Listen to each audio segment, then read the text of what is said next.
partum procedure. Why is it so important for you to know about this, which is very uncommon? It's because this procedure has changed completely the prognosis for those patients. That's the reason why.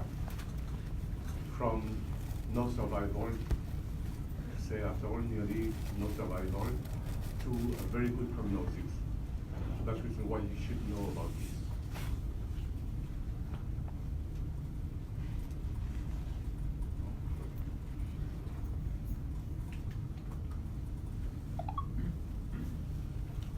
The true incidence of it is unknown. The reason is because many of those cases die in utero and not diagnosed, or they are born and they die shortly after birth because there's no airway. Because of that, we don't know exactly the incidence of it. So by definition, chaos is a complete or nearly complete obstruction of the airway. And ultrasonographically, you can see is that the lungs appears hyperechogenic or echogenic. Hyperechogenic, you can see it very clearly. And they're enlarged, the lungs are enlarged.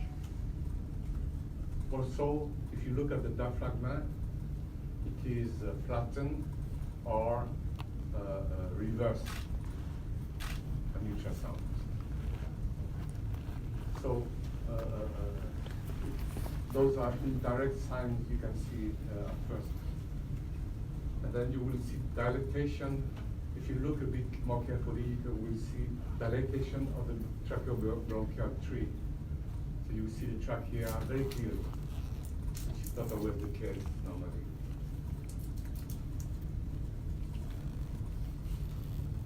So there's on its name, you can understand that it is an obstruction of the upper airway. And obstruction of the upper airway includes a number of pathologies, like laryngeal atresia, subglottis stenosis, and laryngeal or tracheal rings or agenesis. Why I mentioned the case of agenesis, because if you don't understand there is an agenesis, you're going to panic when you do the exit, because you cannot find the airway to do a tracheostomy, for example. It happened to us because I was away on holidays, and the one who diagnosed chaos did the whole preparation for exit operation, but at first the otorhinolaryngologist could not find the airway because there were a tracheal atresia. And this should be known before, because there are other ways to maybe save the fetus, that baby die, of course. But there's only one genetic syndrome I want you to know. It is called the Fraser syndrome. The Fraser syndrome, once you have seen one, you will never forget it, because they have a very spectacular phenotype, because they have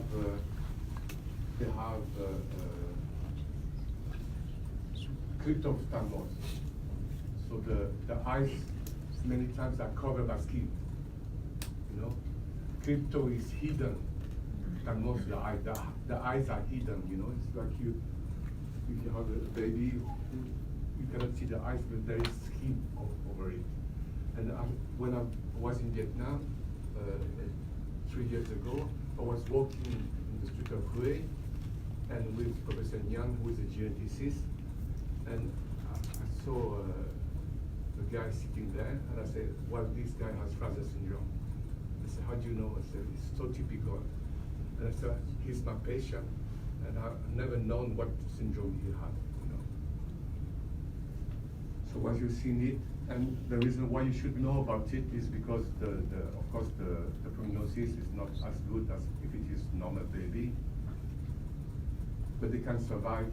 And the signs of it is, in addition to cryptophthalmos, which is very specific, you can see here, you cannot see the eyes here, so they have syndactylia, which is not complete, but nearly complete, you know.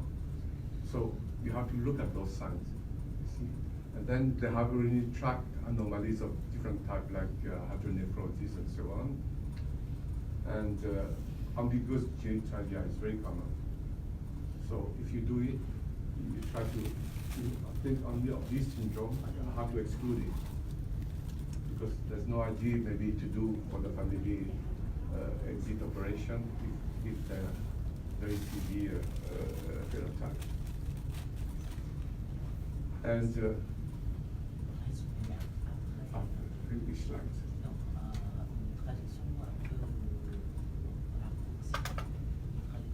Après chaque slide?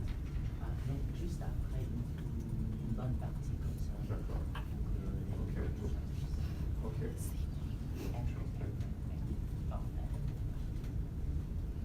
You want to go back? Dạ, được. Very simple. Cái bệnh đầu tiên sẽ nói tới là bất thường bẩm sinh của đường hô hấp trên. Thì cái bệnh này là một khó để mà biết được cái tỷ lệ lưu hành của nó, bởi vì thường bệnh nặng nhiều khi không phát hiện ra, hoặc là thai lưu, hoặc là em bé mới vừa sinh ra là không có thở được nên là tử vong sau sanh, cho nên cái tỷ lệ hiện hành là không có biết rõ. Thì cái bệnh tắc nghẽn đường, cái định nghĩa của viết tắt là CAO, định nghĩa là tắc hoàn toàn hoặc gần hoàn toàn của đường hô hấp trên. Thì cái dấu hiệu trên siêu âm mình có thể thấy là cái phổi, hai cái phổi tăng sáng và rất là to, cái vòm hoành thì phẳng hoặc là nó đảo ngược, thay vì nó cong lên thì cong võng xuống, và có thể thấy là rõ cái ống khí phế quản, bởi vì nó giãn rất là rộng. Và vì cái khí đạo nó chứa dịch như vậy nên chúng ta nhìn thấy rất là rõ. Vì sao chúng ta cần phải biết đến việc này cũng như là thủ thuật exit, là bởi vì thực ra nó không phải là một cái tình trạng dễ thường gặp. Tuy nhiên nếu như chúng ta biết được điều này thì cái việc quản lý chu sinh của chúng ta sẽ đảo ngược hoàn toàn tình hình. Có nghĩa là từ một cái người, từ một cái thai mà rất nhiều khả năng là sẽ chết một cách thảm kịch, thì chúng ta hoàn toàn thay đổi được tình thế. Mặc dù vậy thì chúng ta cũng cần có một next slide please. Cũng có một cái chú ý mà có một cái chú ý là những cái hình thái của tắc nghẽn này nó có thể nhiều mức độ khác nhau, nhưng cái mức độ mà quan trọng nhất đôi khi chúng ta cần phải biết đó là mức độ mà bất sản hoàn toàn bộ cái khí quản. Bởi vì nếu chúng ta không biết điều này, chúng ta chuẩn bị thủ thuật exit thì đôi khi chúng ta là chính giai đoạn đó chúng ta trở nên là hoảng loạn vì chúng ta không tìm thấy đường vào. Một cái lưu ý thứ hai nữa đó là khi chúng ta nghĩ đến chaos thì không phải chúng ta chỉ nghĩ đến nó là một cái đơn độc, bởi vì nó rất có thể đi theo hội chứng, nó nằm trong bối cảnh của hội chứng Fraser. Và cái hội chứng Fraser là một lần các bạn gặp thì các bạn sẽ nhớ nó suốt đời, vì những cái hình ảnh tương đối là đặc trưng với việc là em bé thể hiện tình trạng là ẩn nhãn cầu, tức là một tình trạng nhãn cầu bị che khuất hoàn toàn, nằm trong hốc mắt phát triển nhưng mà nó bị che khuất hoàn toàn bởi một cái lớp da, và những cái bất thường ở chi theo dạng khó thấy, ví dụ như là dính ngón. Một cái thống kê của Tessier cho chúng ta thấy rằng là có đến 40% trẻ có hội chứng Fraser sẽ có cái thể hiện của chaos ngay tại thời điểm sinh. So the partum physiology is very simple to understand. If there is a stop in the tracheal tree, then the secretion of the lungs can come out. So because of that, the lungs become hyperinflated or are enlarged, and then they become hyperechogenic at ultrasound. And because of the enlargement of the lungs, compress the heart. When the heart is compressed, the venous return is worse, of course. And this leads to, finally, at worst, it leads to hydrops fetalis, fetal hydrops. But you may have only ascites at the early stage because of the bad venous return. But what is interesting to know when you compare this type of non-immune hydrops, the prognosis is rather good compared to many other cases of hydrops. Because if you can relieve somehow this upper highway obstruction, then the baby can be resuscitated quite fastly.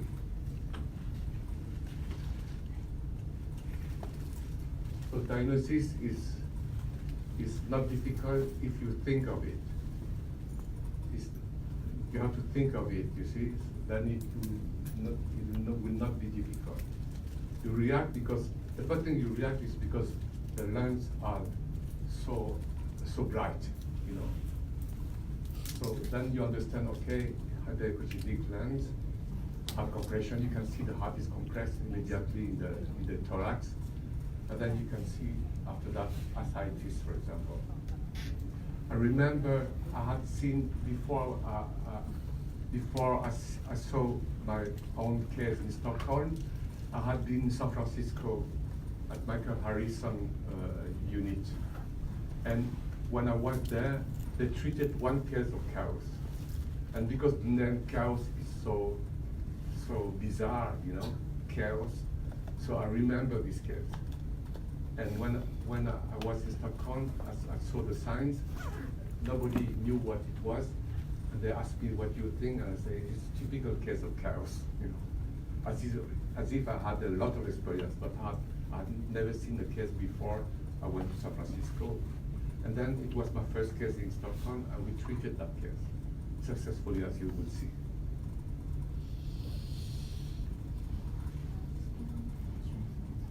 Sure.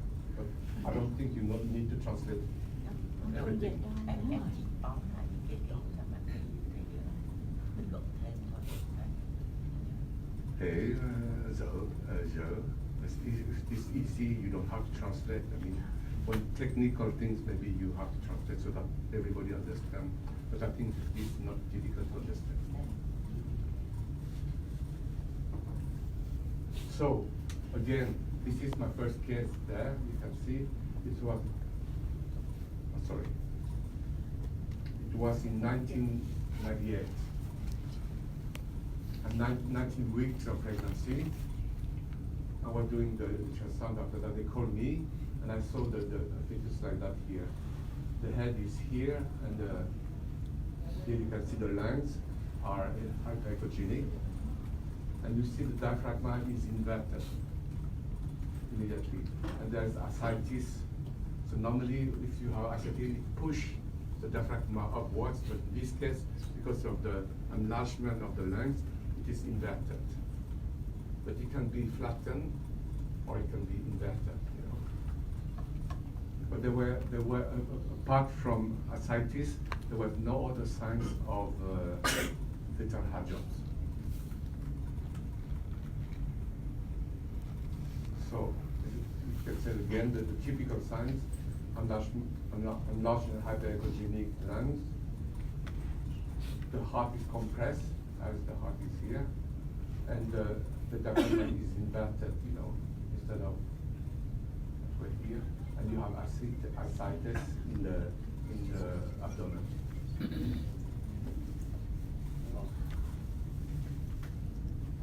So if you look again and other projection, you move around here, you will see suddenly you can see the tracheal tree extremely well. So you see the men stand even here and here, going down like that, you know, on both sides here. Generally, you don't see that here, you see. It's because they are enlarged, you see. Now this is a bit later, you see it's 29 weeks of pregnancy here. And then I was trying to look in details of the anatomy of the trachea, and then I could, the cheek is here, the head is here. So you could follow, and then the stem glands are here, at this level here, exactly. You can see part of it here, and then it stops. So it was just above the vocal cords was a stop, an atresia. So I could see that there is a trachea. It's very important that there is a trachea. So we prepared to know what to do. And then the diagnosis was made already before that this is a case of chaos, high airway obstruction syndrome.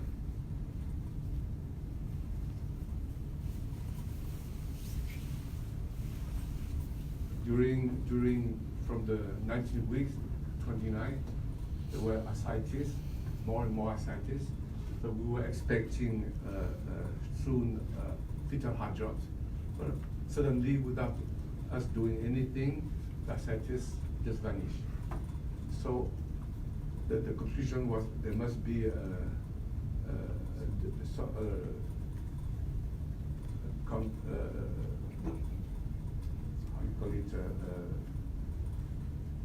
there must be a way for the water to the content of the mucus to go out somehow. So it could be tracheoesophageal fistula, or very small one, something that explains that, because we didn't do anything, just follow up this pregnancy, and preparing for the delivery, and counseling the patient and the parents, because counseling we did very early, around 20 weeks.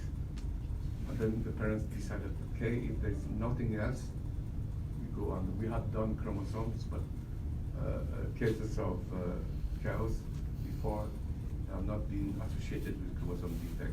We want to be sure, we wanted to have it done.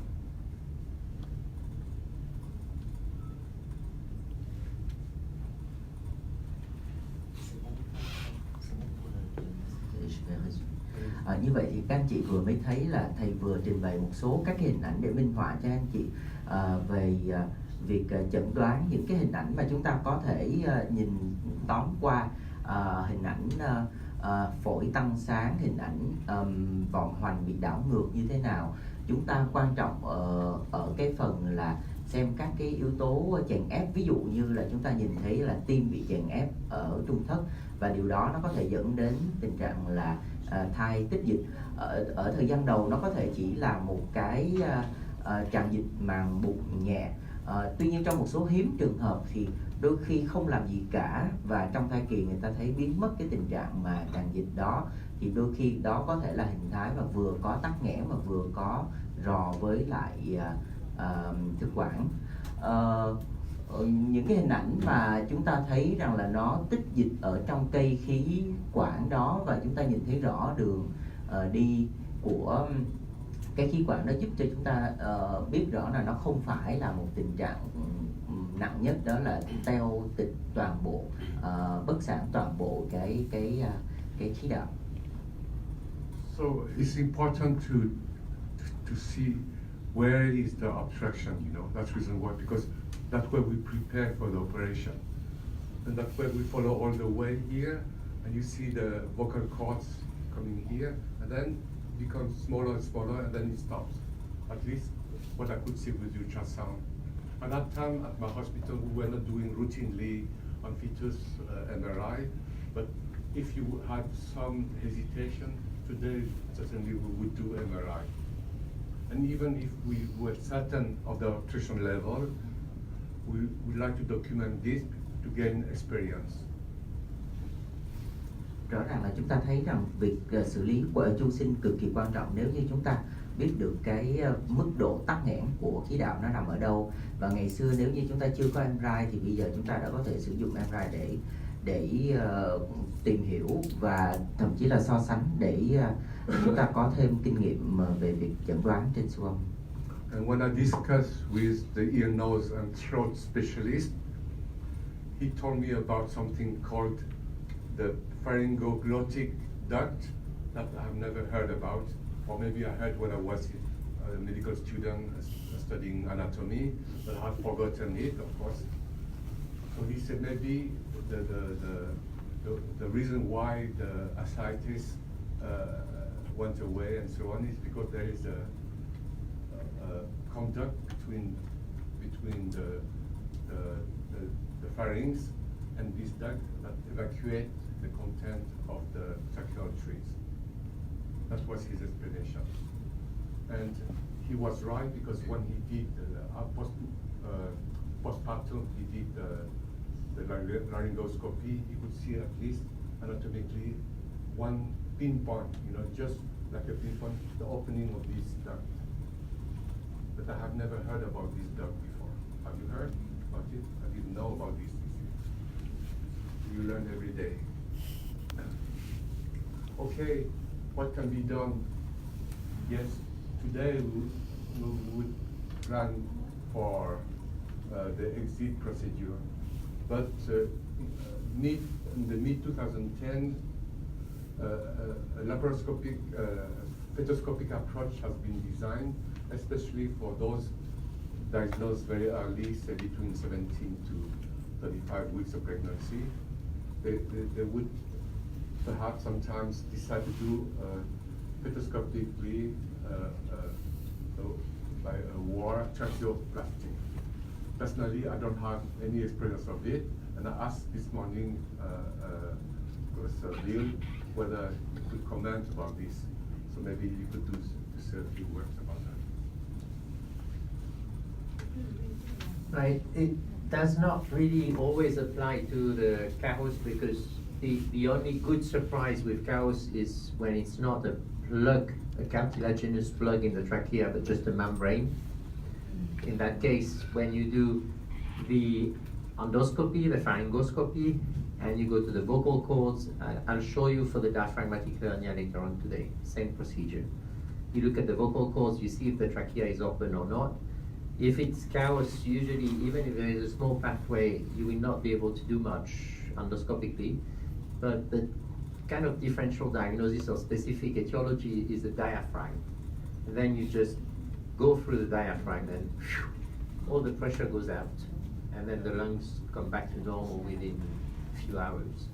So it's just kind of a good surprise. But usually there is no such good surprise. But and we use the tracheoscopy for the pharyngeal tumors, from the thymus, from the mediastinal tumors, from the thymus, from the thyroid, and also from the glottis. So if you have a big tumor and you're not sure you will need or not an exit, because exit, you will see, needs quite a team.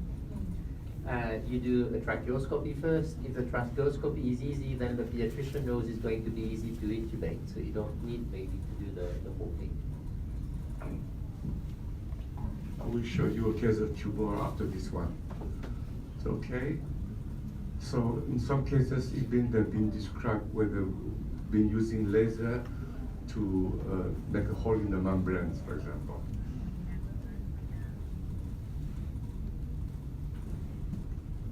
So here, in one case that I've seen in literature, they use this approach to make a perforation successfully, as Professor Bill said.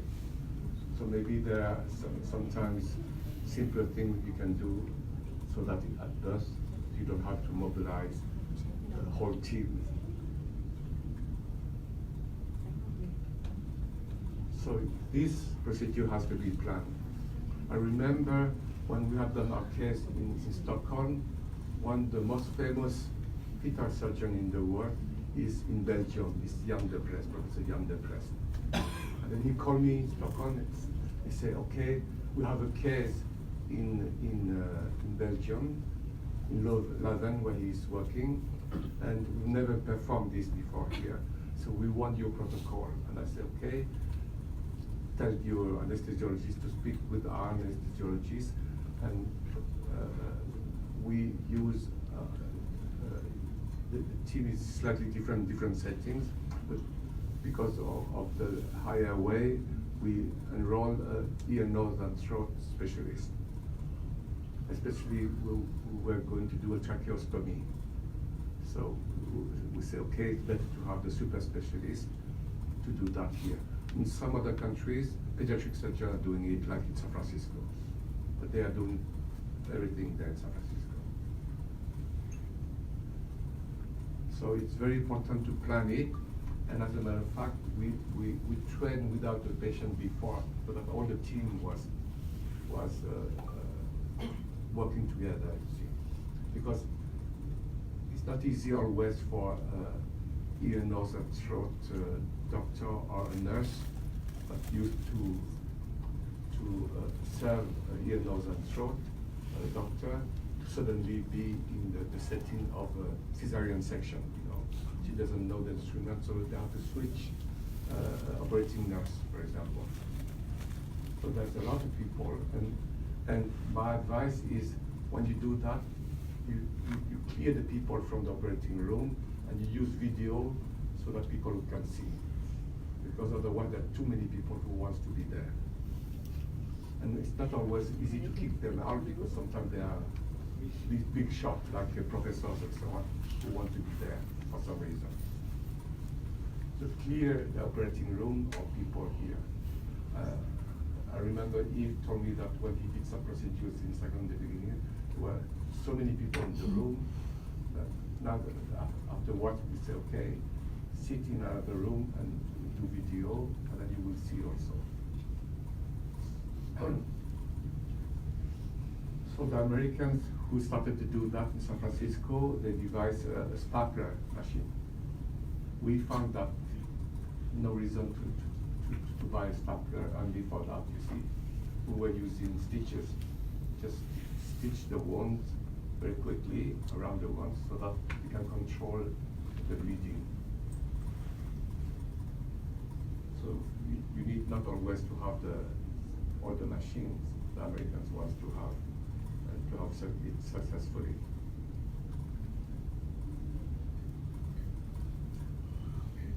On the other hand, you need to have an anesthesiologist who understand that you don't want to have completely upturned uterus because then you will have a diffuse bleeding depending how long the procedure can take room. Because you never know how long the placenta will be in place. This is one of the we were really afraid of. How long do we have? Nobody could say, you know, and nobody had experience enough. Nowadays, we say that's not a big problem because most of the time you have at least half an hour. In our experience of maybe 20 cases now. So it looks like that. That's the baby. So the head was pulled out and the right shoulder was pulled out. At the same time, they gave anesthesia. Fentanyl, I think they were doing fentanyl was given intramuscularly to relax even more the fetus. And then the monitoring was one of the hands for the pulse and so on here. And then the ear, nose, and throat doctor did a laryngoscopy to verify my diagnosis. Because it was for me the first time I did this diagnosis on the case. I was quite sure, but you know, before that, he did it very quickly. And the next step was that, okay, that's the right diagnosis is very simple. So next step, you have to do a tracheostomy. And then she started to do the tracheostomy. And then now you can see the tube is in there. They start to ventilate, gives a factor to relax, to make the ventilation more compliant. And it was done very quickly. I mean, he was a very good surgeon, and the anatomy was very clear and very simple. So 19 minutes, because we clock everything, you know, to be on the safe side here. 19 minutes after the head was out, the baby could be brought out to the resuscitation table. And then could be ventilated easily. The cord could be clamped and finish the C-section. So it's very dramatic, but when it was there, everything worked perfectly because everybody knew what they have to do. And here's the baby afterwards here. Wow. He still has, as you can see, a tracheostomy. And first, after 2 years of age, they do a reconstruction but still the stem band was paralyzed, so he can breathe, but he cannot speak. But this, we had to warn the parents, because this was not, that maybe he will not have control of the voice. But the speech therapist said that we can train them to get some kind of voice, but may not be good enough to have a language, you know. So during the time of during the rest of the pregnancy, from 19 weeks to delivery, the parents learn the language, sign language. So at birth, they knew sign language. So they could later on teach him, and then could communicate with him. So today he's an adult, and he's studying to become a computer engineer, because otherwise he was perfectly normal. Those parents were the first child, but they were very strong and they wanted to have the baby. They said, if this is only that, we can accept it, even if it means that the baby will not be able to speak, but if it's normal otherwise, and he is, now it has been shown here, then we want to have the baby. So the counseling is important, of course, here. Như vậy tôi xin phép được tóm tắt lại từ đầu cho đến giờ. Chúng ta có thể nghe nói đến thủ thuật exit. Tuy nhiên song song đó chúng ta cũng có thể nghe nói đến việc là ứng dụng việc nội soi bào thai để can thiệp. Thực ra thì giáo sư Yvin cũng đã ngay lập tức bổ sung cái nhận định của mình, đó là nội soi bào thai cũng chỉ là để khẳng định chẩn đoán, và chỉ trong rất hiếm hoi một số các cái trường hợp hãng hữu chúng ta có thể sử dụng nó như là một biện pháp điều trị trong tử cung. Một trường hợp duy nhất, gần như có thể nói duy nhất, đó là việc nó chỉ xuất hiện một cái tắc nghẽn theo kiểu là một cái màng ở ngay chỗ thanh quản, thì nhờ đó thì cái việc mà đi xuyên qua đó nó làm phá vỡ cái màng thanh quản, và khi đó thì nó giải áp tất cả mọi chuyện và trở lại như bình thường. Còn ngoài ra thì hầu như không có vai trò của việc làm nội soi trong buồng nội soi bào thai để điều trị điều này. Và như vậy thì khi chúng ta đã thực sự cần đến exit thì nó là một cái công việc teamwork rất là mức độ rất là cao, và chúng ta sẽ phải huy động rất là nhiều bộ phận can thiệp.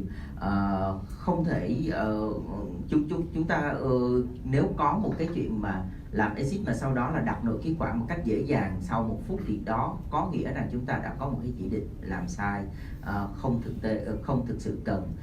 Khi chúng ta tổ chức một cái buổi làm thủ thuật exit, chúng ta cần phải hạn chế tối đa cái số lượng người can dự vào trong phòng mổ, bởi vì chúng ta cần phải làm tốt nhất, nhanh nhất có thể, nhưng mà cũng vẫn phải giữ đảm bảo cái tính mạng của người mẹ. Một số yếu tố quan trọng trong chuyện người mẹ đó là chúng ta cần phải gây mê đủ sâu, nhưng cũng phải kiểm soát được đủ cái việc là chảy máu. Đôi khi người Mỹ thì người ta cầu toàn quá, người ta chế tạo ra rất nhanh tất cả những cái stapler, những cái kẹp bấm để cầm máu trong quá trình mà mổ lấy thai. Nhưng không phải lúc nào chúng ta cũng cần đến những cái vũ khí hạng nặng như vậy. Chúng ta có thể khâu cầm máu.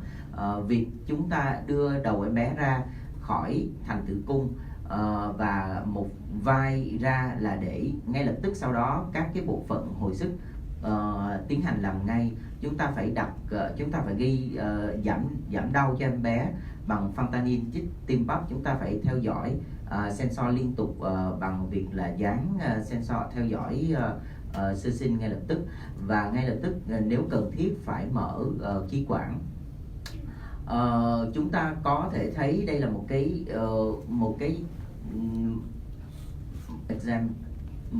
cái ví dụ điển hình cho chúng ta thấy rằng là nếu như chúng ta tư vấn thật là tốt và gia đình người ta hiểu rõ mọi cái nguy cơ, người ta có thể sẵn sàng chọn một con đường giống như em bé này, đó là một em bé được chụp hình ở đây vào tuổi lên 3 của nó chỉ có đúng một chuyện duy nhất, đó là tắc nghẽn khí đạo, chaos, và nó đã được điều trị, nó đã được tiến hành exit ngay lập tức sau khi sanh. Tất nhiên khi lớn lên, em bé nó vẫn còn có liệt dây thanh âm, và cái việc mà nói như bình thường là không được, nhưng với ngữ âm trị liệu thì chúng ta có thể làm cho em bé có thể một số các cái cái thể hiện bằng giọng bụt, và từ đó nó vẫn có thể tiếp xúc, vẫn phát triển như là một người bình thường được. Em bé này hiện thời đã lên đến tuổi đi học đại học, có thể chuẩn bị sẽ trở thành là một kỹ sư trong tương lai. Và đây là một cái ví dụ mà chúng ta thấy là chúng ta cần phải làm việc rất là kỹ lưỡng từ trong tử cung cho đến sau sinh. Yes. So this was our first case in Stockholm, and it was successful. So it was very encouraging, of course, here.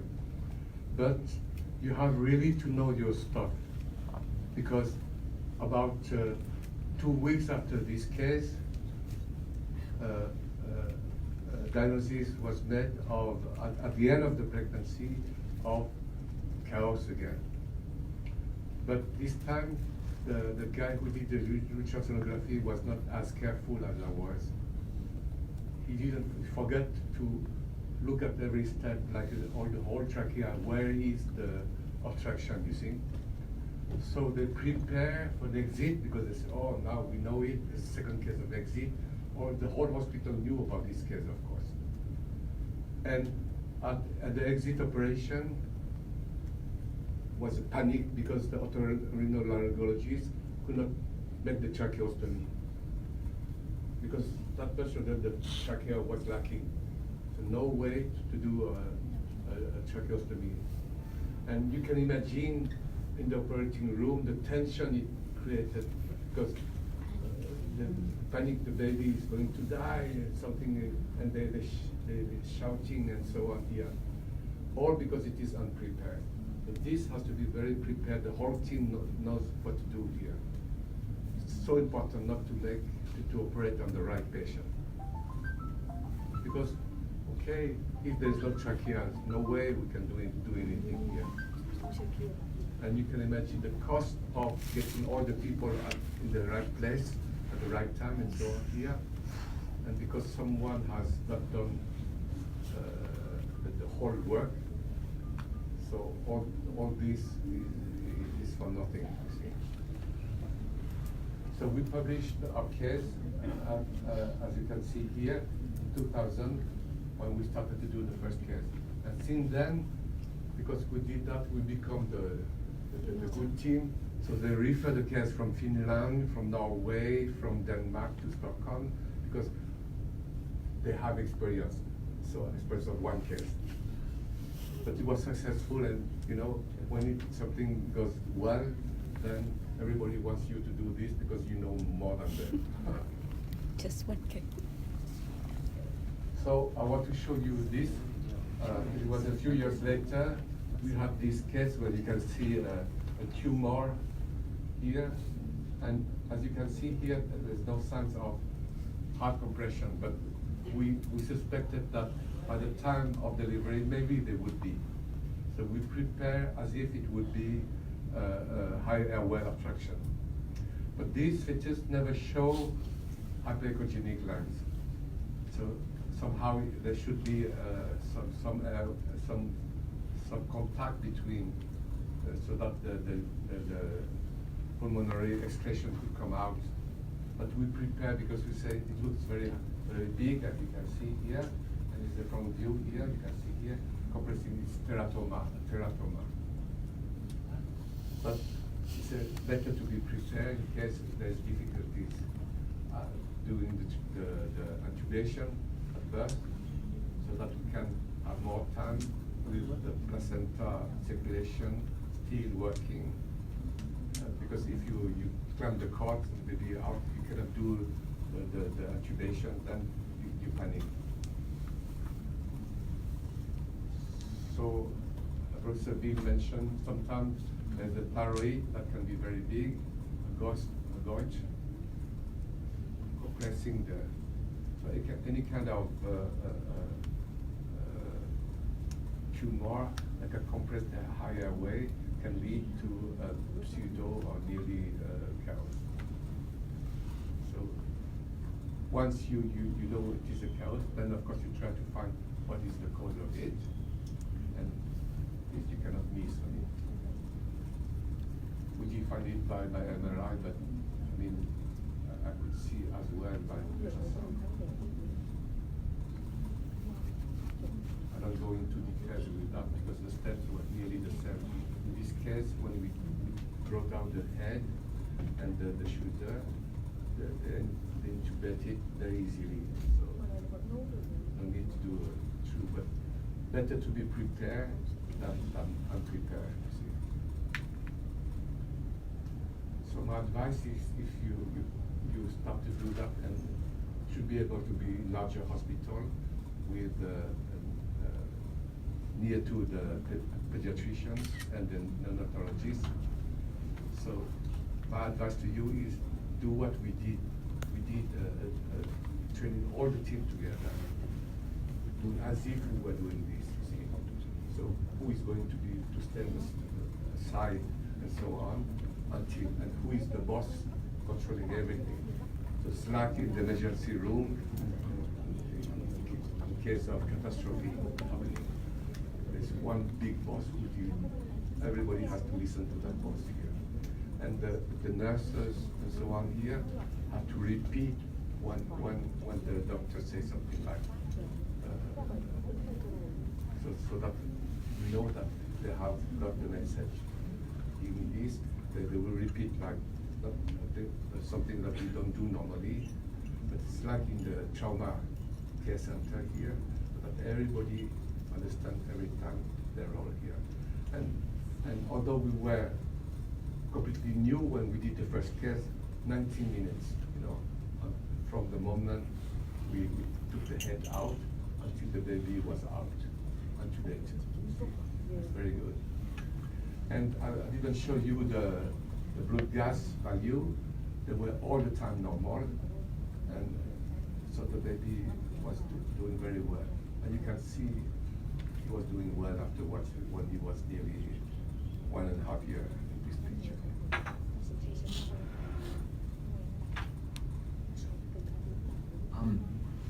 Thầy có những cái bình luận mà cho chúng ta thấy rằng là không phải lúc nào chaos cũng là do tắc nghẽn khí đạo. Những cái u bướu vùng cổ nó có thể là một cái nguyên nhân dẫn đến làm tình trạng gọi là giả chaos, hay là nó làm tắc nghẽn, làm khó khăn trong quá trình chúng ta đặt nội khí quản hồi sức em bé sau khi sanh.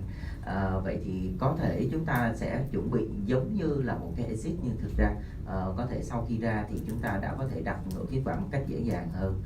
Tuy nhiên việc chúng ta chuẩn bị sẵn thì nó cũng không có mất đi cái gì, thà chúng ta chuẩn bị cho nó rõ ràng. Và trong cái việc mà huấn luyện cũng như là phát triển đội nhóm để làm thì cái chuyện mà cái mô hình mà quan trọng nhất đó là cần có một người điều phối chung lớn, giống như việc chúng ta xảy ra trong một cái phòng cấp cứu lớn, chúng ta có một người điều phối lớn và mỗi người biết phận sự chúng ta phải làm ở đâu để không có rối trong cái quá trình tổ chức exit.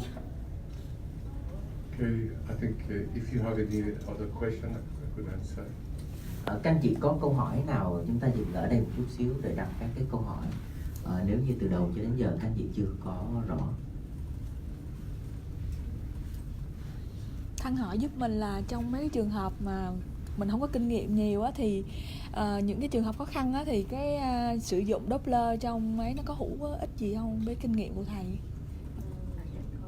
Doppler trong mấy cái trường hợp mà những trường hợp nghi ngờ hay cái gì đó thì nó có giá trị gì không? From your experience, any add-on value from Doppler investigation during prenatal period? Well, it's a way to see whether the baby is doing well, but if there's fetal hydrops, of course, we know the reason why it's like that here, because the venous return is so bad, so that you will get it. So yes, you can add Doppler analysis to have further idea of how the heart is doing. but the main problem will be there. And the question is, when do you decide to deliver the baby? And because we knew that maybe we need some kind of operation, perhaps, so we wanted to have as mature life as possible, because if a baby needs to have an operation postnatally, then you want to have mature life. Cái câu hỏi của bác sĩ Hải thì được thầy trả lời là tất nhiên đối với việc chúng ta sử dụng Doppler thì chúng ta biết rằng là nó có thể thêm một số cái thông tin. Tuy nhiên vấn đề chính nó nằm ở chỗ là chèn ép trung thất. Chúng ta có thể dùng Doppler để khảo sát về chức năng tim này nọ, hoặc là thậm chí là dùng Doppler để loại trừ những vấn đề khác và những cái nguyên nhân khác gây nên tình trạng hydrops, ví dụ như thiếu máu chẳng hạn. Nhưng vấn đề chính nó vẫn nằm ở đó và nó cũng không giải quyết được gì thêm. Nên là chúng ta biết vậy thôi. Chúng ta cần nhớ là trong cái chèn ép này thì bản thân cái phổi nó cũng là một cái yếu tố quan trọng, bởi cái phổi thì nó bị ứ trữ nhiều nước, nó bị tắc nghẽn ở đây, nó tích nhiều nước như vậy thì đây là một cái phổi mà rất là kém phát triển và nó sẽ cần cái nhu cầu nó cần sự phát tăng sau đó rất là nhiều, chứ không phải là vấn đề về chèn ép trung thất không. I haven't forgot you. This is the PDF you're going to have for my slides. Các anh chị sẽ có những cái slide tóm tắt này thầy chuyển đến sau đó.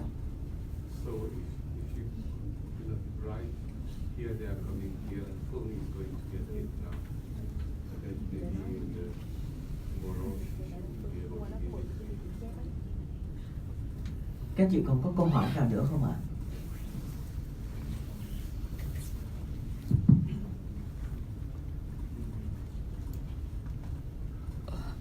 Anh cho em hỏi một chút là trong cây vừa rồi thầy nói là có một trường hợp là bị sau khi làm thủ thuật exit cả bé không nói được, thì em muốn hỏi về thầy về review về những cái cây về sau này thì tỷ lệ cái nguy cơ là bao nhiêu. Và thứ hai em muốn hỏi nữa là với những cái khối nó không chỉ là chaos mà nó là phần những khối gọi là tumor chung, phần thành ngực và phần cổ như kiểu là lymphosome hay là a tứ và trong kể cả cecam nữa, thì ở mức nào thì mình sẽ, tức là nó khi có sự chèn ép ở mức nào thì mình sẽ quyết định là chuẩn bị exit.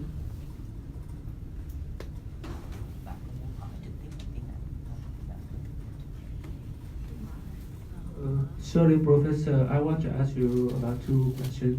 The one is that you mentioned before a case that the baby cannot speak after the exit, the procedure. It's not because of the exit, because of the pathology.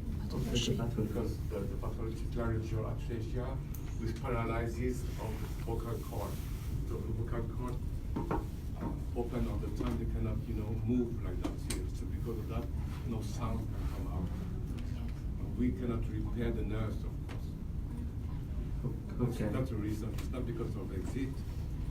It's because the vocal cord damaged because of the pathology.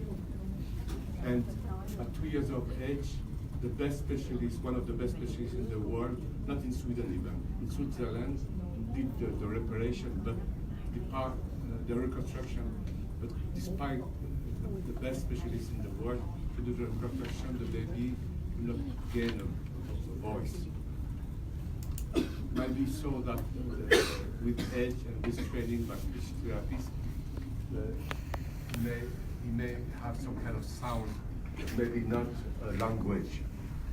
But okay, the baby can live without it because from birth the baby learned to have sign language. And this will warn the parents that could be the effect. So all the parents knew about this, you see. And when we did the reconstruction by the Swiss specialist, they say, okay, if we gain something, the better. But if we don't, doesn't matter. We love our child as well, you see. You want, of course, to have the baby as much as possible, but they say, well, if he cannot speak, we can accept that, you see. Only he lives and he's doing well. And he lives and he's doing well, as I told you, because he went to a normal school nearly for the the people without language. And then he went to university, and now he is becoming Computer IT engineer. specialist. So I think it's not bad overall, you know. We helped him. Còn cái câu hỏi của bạn có lẽ là cái phần về C-cam thì mình sẽ chờ đến khi thầy Viên dạy xong những cái bất thường của lồng ngực. Tại vì tôi nghĩ là cái hình như là không có cái chỉ định của C-cam trong việc làm exit đâu, vì nó là một cái hình thái khác. Bây giờ mời lớp chúng ta sẽ học đầy đủ hết toàn bộ về tổng thể những bất thường của lồng ngực, kể cả những cái phần mà các bạn có thể sẽ còn hơi mơ hồ là vì sao mà cái phổi khi nó bị ứ trữ nước ở trong đó một cách liên tục nó lại kém điện khóa, nó lại kém phát triển, nó lại cần sự phát tăng nhiều hơn. Các bạn có thể đặt câu hỏi sâu hơn sau khi các bạn nghe cái phần phát triển của phổi và những cái bất thường của lồng ngực.